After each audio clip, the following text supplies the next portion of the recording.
طبعا رب اشرح لي صدري ويسر لي امري واحلل عقدة من lisani yafqahu qawli. As follow up on our clinics, tuko na bwana Sheikh Hamza hapa, ni mchezaji striker moja maarufu. Leo ni third day treatment yake, alikuwa kuna muscle stiffness ya mguu wa kulia, but now he's doing well, alhamdulillah. Today is the third treatment we're doing the clinic.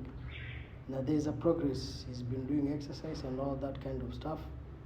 If we'll give percentage to 50%, means he can run, he can do normal exercise kama kawaida, no pain, nothing. But the best, we'll hear from himself what he will say, the recommendation. Sheikh Hamza, assalamu alaikum wa rahmatullahi wa barakatuh. Wa alaikum assalam wa rahmatullahi wa barakatuh. How are you doing, my brother? Alhamdulillah, I'm well. After the third treatment, I can feel better, No. 50%. Alhamdulillah. I think inshallah, before some days, I will be 500%, inshallah. So From we the pray, first day until today, No.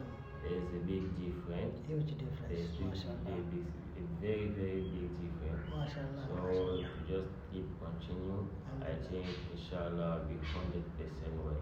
Inshallah. Yeah. I wish you all the best. You have a huge game on Thursday, right? Yeah. I wish you all the best. Kenya Police. that's Kenya the Police. top game. Yeah. So I think before the game, inshallah, will be well. And inshallah we'll be there to support you, inshallah, to Yeah, see how you will be doing. I need 2 goals there, inshallah. Inshallah.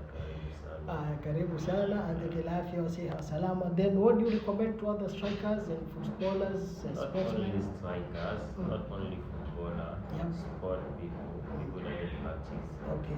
So a jam always, like we say, it's the best treatment.